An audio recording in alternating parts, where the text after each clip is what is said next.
Hello everyone. Uproar എന്ന് പറയുന്ന game 3 മിനിറ്റുള്ളിൽ എങ്ങനെയാണ് കളിക്കുന്നത് നോക്കാം. Let's go. ഒരു ഡീലർ കാർഡ്സ് ഷഫിൾ ചെയ്ത് അതിൽ നിന്ന് 2 കാർഡ്സ് തുറന്നു വെക്കും. അതോടൊപ്പം കളിക്കുകയും ചെയ്യും.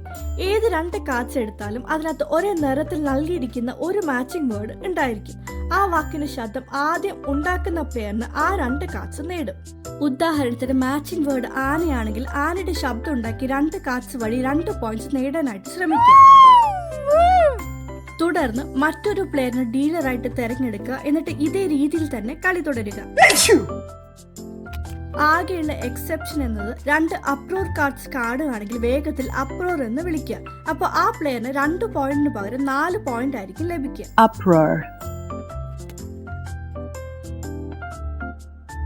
5 അല്ലെങ്കിൽ അതിലധികം പ്ലെയേഴ്സ് ഉണ്ടെങ്കിൽ എല്ലാവരെയും 2 ടീമായിട്ട് വിഭജിക്കുക.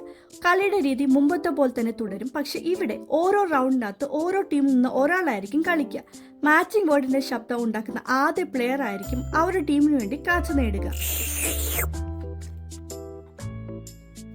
കളി തുടരാൻ ഓരോ റൗണ്ടിനകത്ത് പ്ലെയേഴ്സിനെ റൊട്ടേറ്റ് ചെയ്യുക.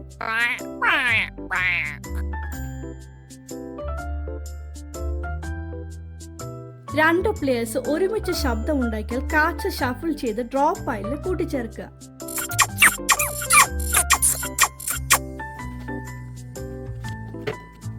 വിയോജിക്കുന്ന തരത്തിലുള്ള ഒരു ശബ്ദം ഉണ്ടാക്കിയാൽ ഡീലറിന് തീരുമാനിക്കാം അത് അക്സെപ്റ്റ് ചെയ്യണോ വേണ്ടയോ എന്ന്.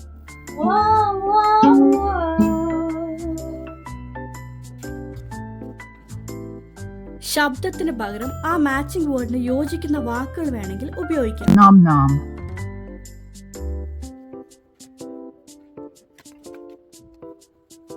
ശബ്ദത്തിന് പകരം അതേ വാക്ക് തന്നെ ഉപയോഗിക്കാനായിട്ട് പാടില്ല. ഉദാഹരണത്തിന് ഇവിടെ പ്ലെയർ വൂൾഫ് എന്ന് പറയുന്നതിന് പകരം വൂൾഫിന്റെ സൗണ്ട് ആയിരുന്നു ഉണ്ടാക്കേണ്ടിയിരുന്നത്.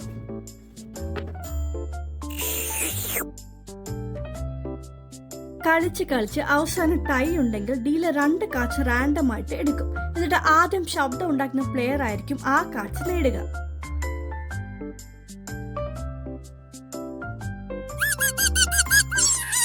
കാർഡ്സ് തീരുമ്പോഴാണ് കളി അവസാനിക്കുന്നത്. കാർഡ്സ് വഴി കൂടുതൽ പോയിന്റ്സ് നേടിയ പ്ലെയർ അല്ലെങ്കിൽ ടീം ആയിരിക്കും വിന്നർ.